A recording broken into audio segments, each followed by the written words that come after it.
नमस्ते दोस्तों, मैं लिली हूँ। अगर आपके पास समय को रोकने की शक्ति हो तो आप सबसे पहले क्या करेंगे? शायद आप इस समय ठहरे हुए समय की कल्पनाओं में खो गए होंगे। तो चलिए आज हम एक ऐसी फिल्म के नायक की कहानी पर नजर डालते हैं जिसने समय को रोकने के बाद कुछ अजीबोगरीब चीजें की। फिल्म का नाम है सुपरमार्केट और अनिद्रा। यह कहानी बेन नाम के एक प्रतिभाशाली छात्र की है जो एक कला अकादमी में पढ़ता था। उसके जीवन की सबसे बड़ी खुशी थी उसकी खूबसूरत और प्यार करने वाली गर्लफ्रेंड। लेकिन एक दिन उसकी गर्लफ्रेंड ने अचानक ब्रेकअप कर लिया। बेन कुछ समझ पाता उससे पहले उसकी गर्लफ्रेंड किसी और के साथ जुड़ गई। इस घटना ने बेन के दिल को पूरी तरह से तोड़ दिया। बेन का छात्रावास स्कूल के पास था, लेकिन यह जगह शोर शराबे और उथल पुथल से भरी हुई थी। ब्रेकअप की चोट और इस माहौल ने बेन को पूरी तरह से नींद से महरूम कर दिया। अब तो ऐसा लगने लगा जैसे उसे नींद की जरूरत ही नहीं। रात के समय क्या किया जाए? टीवी देखो, लेकिन पूर्व प्रेमिका की याद आती है। किताबें पढ़ो, लेकिन फिर वही यादें। एक दिन सुपरमार्केट में एक नाइट शिफ्ट की नौकरी का विज्ञापन देखा। बेन ने सोचा, क्यों ना इस खाली समय को पैसे कमाने में लगाया जाए। उसने तुरंत आवेदन कर दिया। सुपरमार्केट का गंजा मैनेजर बहुत खुश था क्योंकि यह नौकरी सालों से खाली थी। बेन ने सुपरमार्केट की नाइट शिफ्ट में काम करना शुरू कर दिया। जहां बाकी लोग इस नाइट शिफ्ट को मुश्किल समझते थे, वहीं कला छात्र बेन इसे अलग नजरिए से देखता था। वह स्थिर चीजों की सुंदरता को देखना पसंद करता था। समय को रोकने और उन पलों को कैद करने की कला ने उसकी जिंदगी में एक नई शुरुआत की। उसे महिलाओं के शरीर को देखना पसंद था, लेकिन गलत मत समझिए, यह किसी तरह की गंदी सोच नहीं थी, बल्कि यह कला के नजरिए से था। बेन रात रात भर जागता रहता था और उसे कभी थकान महसूस नहीं होती थी। समय बीतने के साथ उसने समय को रोकने की एक अनोखी ताकत हासिल कर ली। जब वह समय को रोकता तो सिर्फ वही स्वतंत्र रूप से घूम सकता था, जबकि बाकी सब स्थिर हो जाते थे। सुपरमार्केट में सुंदरियों की कोई कमी नहीं थी। बेन ने सोचा कि इस शक्ति का सही इस्तेमाल करना चाहिए। रोका, उनके कपड़े हटाए और उनकी तस्वीरें बनानी शुरू कर दी। हालांकि इसमें उसकी पूरी गलती नहीं थी। आखिरकार उनके कला विद्यालय में हमेशा ऐसे बूढ़े नग्न मॉडल आते थे जो किसी भी तरह से प्रेरणादायक नहीं लगते थे। जब बेन अपनी इस अनोखी हरकत में मग्न था, तब युआन मेली नाम की एक लड़की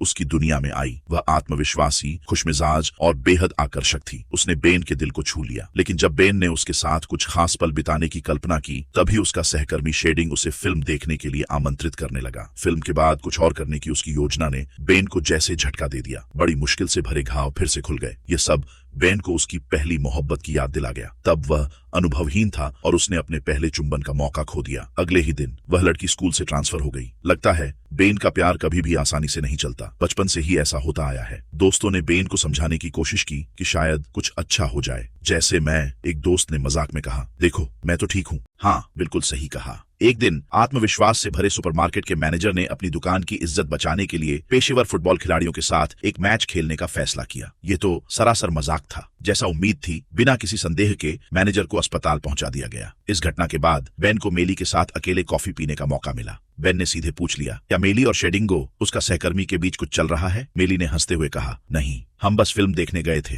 ये सुनकर बेन का दिल खुशी से झूम उठा। उसे फिर से उम्मीद नजर आई। दोनों ने काफी बातें की और बेन मेली को उसके घर छोड़ने गया। मेली कुछ इंतजार करती नजर आई तो बेन ने उसके चेहरे को हल्के से छू लिया। जी हाँ, सिर्फ उसके गालों को। सोचिए, क्या यह उसकी सिंगल रहने की वजह नहीं है? अगले दिन मैनेजर ने सबको सूचित किया, कल तो बस हमारी किस्मत खराब थी। चलो इस शनिवार मेरे घर जन्मदिन की पार्टी में आओ, और हाँ, अपनी पार्टनर साथ लाना मत भूलना। मेली ने बेन को अपने साथी के रूप में आमंत्रित किया। बेन को एहसास हुआ कि वह मेली को बहुत पसंद करने लगा है। उसने समय को रोकने की अपनी शक्ति का इस्तेमाल किया, लेकिन इस बार उसने मेली के कपड़े नहीं उतारे। इसके बजाय मेली ने पार्टी से एक दिन पहले बेन को एक प्यारा सा किस दिया। यह किस जैसे जादू बन गया। 7 हफ्तों से बेचैन बेन आखिरकार चैन की नींद सोया। तभी एक फोन ने उसकी नींद तोड़ दी। ये फोन एक मशहूर आर्ट गैलरी से था, जिन्होंने बेन के लिए एक पेंटिंग प्रदर्शनी आयोजित करने का फैसला किया था। यह तो जैसे बेन के लिए करियर और प्यार दोनों का डबल जैकपॉट था। लेकिन फिर बेन की पूर्व प्रेमिका मैनेजर की बर्थडे पार्टी में अचानक प्रकट हो गई। पता चला वह मैनेजर के भाई की गर्लफ्रेंड थी। दुनिया कितनी छोटी होती है। उसने बेन को खुश देखकर जलन महसूस की और उसे वापस पाने की कोशिश करने लगी। यह सब मेली ने देख लिया। बेन ने समय को रोका, लेकिन मेली को समझाने का कोई तरीका नहीं ढूंढ पाया। उसने जितनी बार भी मेली को समझाने की कोशिश की, मेली ने उसकी बात मानने से इनकार कर दिया। बेन फिर से उदास और अनिद्रा का शिकार हो गया। लेकिन शुक्र है, पेंटिंग प्रदर्शनी का मौका था। उसने अपनी पेंटिंग्स गैलरी में पहुंचाई। शुरुआत में गैलरी के मालिक ने कहा कि उन्होंने बेन को बुलाया ही नहीं था। पता चला कि यह शेडिंगो की शरारत थी। फिर भी जब गैलरी के मालिक ने बेन की पेंटिंग्स देखी तो वह दंग रह गए। उन्होंने तुरंत बेन के लिए प्रदर्शनी आयोजित करने का फैसला किया। बेन ने मेली को प्रदर्शनी के लिए आमंत्रित किया। जब मेली वहां पहुंची और पेंटिंग्स देखी तो वह हैरान रह गई। सारी पेंटिंग्स उसी की थीं। यह देखकर वह इतनी भावुक हो गई कि उसकी आंखों में आंसू आ गए। दोनों ने अपनी गलतफहमियां सुलझाईं और फिर से एक हो गए। बाहर बर्फबारी हो रही थी। बेन ने समय को रोक दिया और मेली के साथ स्थिर बर्फ के बीच एक अनोखा रोमांटिक पल साझा किया। तो यह कहानी यहीं खत्म होती है। अगर आपके पास भी समय रोकने की ऐसी ताकत हो तो आप सबसे पहले क्या करेंगे, हमें बताएं। और अगर आपको यह कहानी पसंद आई हो तो चैनल को सब्सक्राइब करना न भूलें। अगले एपिसोड में फिर मिलते हैं।